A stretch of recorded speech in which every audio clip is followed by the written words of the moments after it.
सुंदरता, उसके बारे में कई बातें कही जाती है। एक तो कहा जाता है कि सुंदरता तो देखने वाली की नज़रों में होती है, मगर ये थोड़ी सी दार्शनिक या फ़लसफ़ाना बात है, क्योंकि अगर हर कोई इसको मानता होता तो इतने ब्यूटी प्रोडक्ट्स क्यों बिक रहे होते। दूसरा कहा जाता है कि सुंदरता आंतरिक होती है, ये ज़रूर इसके पहलू हैं और इस पर हम चर्चा करेंगे। तीसरा ये कहा जाता है कि सुंदरता फिटनेस से बहुत रिलेटेड होती है और सुंदर हर कोई होता है, आप अपने आप को प्रेजेंट कैसे करते हैं उस पे बात है। मैं सभी को सबसे पहले कॉन्ग्रेचुलेशन करना चाहूँगी कि पूरे विदर्भ से आप सबको अवार्ड मिलने वाले हैं। आपने जो क्वेश्चन दिया है कि ब्यूटी में इम्पोर्टेंस क्या है, मैं ये मानती हूँ कि विदाउट अपनी स्किन केयर किए हुए कोई भी महिला सुंदर नहीं दिख सकती। सही है, क्योंकि दैट इम्पॉर्टेंट कि हम डेली रूटीन्स में जो एक फॉलो होता है कि स्किन को डीप क्लिनजिंग करना, SPF यूज़ करना और नाइट सीरम्स यूज़ करना, ये बहुत इंपॉर्टेंट फैक्टर है as a daily routine life. Last 25 year से मेरी प्रैक्टिस ही इन सभी ट्रीटमेंट्स में है। नॉर्मली ये मिथ है लोगों का कि हम यदि लेज़र ले लेंगे तो हमारी स्किन डैमेज हो जाएगी, या फिर हम कोई इंजेक्टिव प्रोसेस ले लेंगे तो हमारी स्किन में इन फर्दर साइड इफ़ेक्ट्स होने चालू हो जाएंगे। क्योंकि मैं अपनी लाइफ में लगभग 25,000 प्लस पेशेंट अभी तक ट्रीट कर चुकी हूँ और मेरा मेन प्रैक्टिस ही लेज़र्स पे है। तो लेज़र जो ट्रीटमेंट होता है वो बहुत एडवांस टेक्नोलॉजी होती है। प्रेगनेंसी जब वुमेंस को होती है तो उनका स्किन की यदि मैं साइंस से बात करती हूँ तो उनकी स्किन बहुत ज़्यादा एक्चुअली स्ट्रेस होती है, एंड वो कंडीशन में ये पोजीशन आती है कि उनकी इलास्टिसिटी ब्रेक हो जाती है। जिम बहुत ज़्यादा एक्सरसाइज करता है, बहुत ज़्यादा यदि पुशअप्स देते हैं या अदर एक्सरसाइज है जो बहुत हार्ड है, जो फीमेल के लिए कन्वीनियंट नहीं है, पर कुछ फीमेल्स उसको कर भी लेती हैं, तो ये देखा जाता है कि ये दोनों ही कंडीशंस में बहुत ज़्यादा स्ट्रेच मार्क्स बनते हैं। सेल्फ केयरिंग बॉडी में रेगुलर वाटर इनटेक, जो अभी ऋतु मैडम ने भी बोला, तो वो अपने आप में बहुत इंपॉर्टेंट फैक्टर रखता है। दूसरा न्यूट्रिशन, डाइट, हम एक प्रॉपर यदि डाइट का इंटेक करते हैं जिसमें कैलोरी कम हो और हेल्दी फूड ज़्यादा हो, जिसको हम ग्रीन लीफी वेजिटेबल, ग्रीन सलाद बोलते हैं, रेगुलर जूसेस का इंटेक हमारी बॉडी में बोलते हैं, तो काफ़ी हद तक हम इन प्रॉब्लम्स को सॉल्व कर सकते हैं। यदि मैं यंग एज से बात करूं तो ओल्ड एज तक कुछ प्रॉब्लम्स आती हैं, जिसमें मेनली मेडिकल इश्यूज़ को यदि माना जाए तो उसमें थायराइड का एक इशू होता है, जो फीमेल्स जिसके वजह से बहुत उनकी हेल्थ बढ़ जाती है, उनकी स्किन बहुत ज़्यादा जल्दी सैग होने लगती है।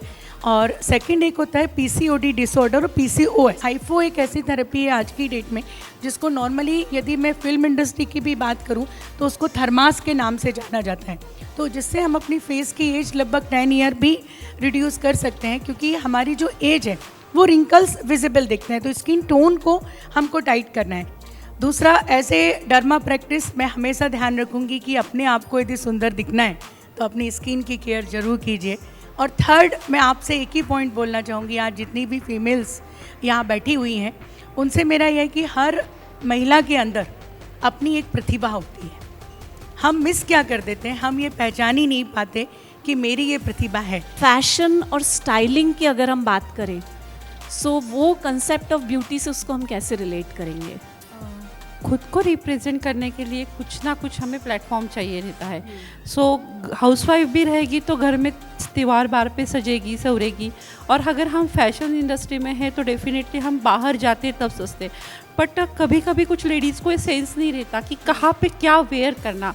सो मुझे लगता है कि पहले वो ग्रूमिंग एक बहुत इम्पॉर्टेंट पार्ट है अपनी लाइफ का, हाउसवाइफ के लिए भी इम्पॉर्टेंट है और बाहर जो वर्किंग में है उनके लिए भी बहुत इम्पॉर्टेंट है। आपके पास नज़रें कैसे किसी की अट्रैक्ट करनी, उसके लिए ज़रूरी नहीं है कि आपको कुछ बोल्ड पहन के आओ, बट आप डेलिकेट में भी कितने अच्छे से खुद को रिप्रेजेंट कर सकते हैं, वो बहुत इंपॉर्टेंट है आज की डेट में। और मुझे लगता है कि हर एक लेडीज़ आजकल बहुत ज़्यादा ध्यान देने लग गई खुद के। आफ्टर 40 तो वो फ्री हो जाती है, तो उनका ध्यान उसी में जाता है कि अब मैं सुंदर कैसे दिख।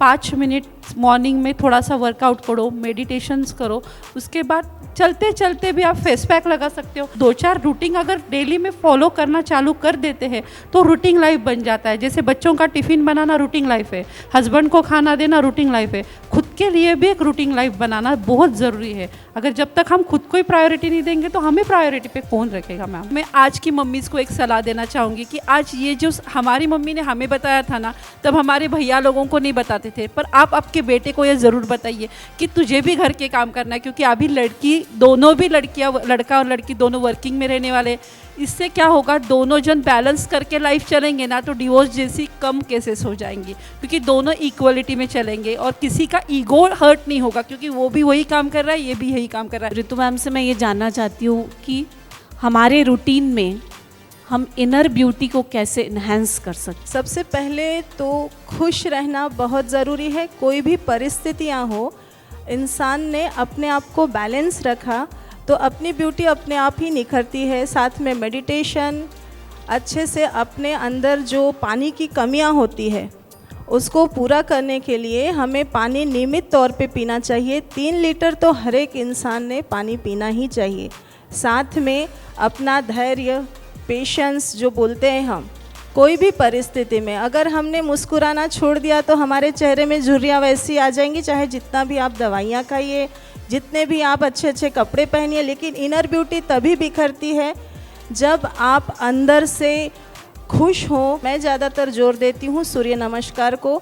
ये 12 स्टेप आप अगर दैनिक दिनचर्या में शामिल करेंगे सुबह उठ के, तो डेफिनेटली इनर ब्यूटी आपकी निखरेगी, क्योंकि एक्सरसाइज, योगा ये आपको बहुत ज़्यादा बैलेंस रूटीन देती है।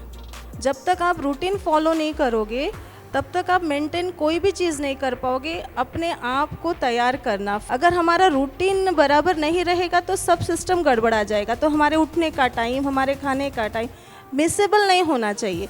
हमको सब करते हुए अपने आप को भी देखना है, चाहे वुमेन हो चाहे मैन हो, क्योंकि अगर हमारा शरीर है तो हम सब काम कर पाएंगे। तो सबसे पहले अपना ध्यान रखना है, सेल्फ केयर करना है। जब हम मेडिटेशन करते हैं तो ध्यान रखिएगा कि एक समय आप बनाइए सूर्योदय से पहले और अपने 7 चक्रास में कंसंट्रेट करके उसे बैलेंस करने की कोशिश कीजिए। तो थायराइड जैसे रोग है, जैसे पीसीओडी बोला है मैम ने, तो कई अपने चक्रास जब हम धीरे धीरे मेडिटेशन में इसको ओपन करते हैं और अपने तरफ ध्यान देते हैं, नियमित तौर पे रूटीन, हम जब खाना बराबर बैलेंस खाते हैं, डाइट कंट्रोल करते हैं, तो हमसे डिसीजेस 100% दूर रहते हैं। हम हेल्दी और कॉन्फिडेंस, अपने अंदर कॉन्फिडेंस हमारे अंदर आता है कि हम इसको कर लेंगे।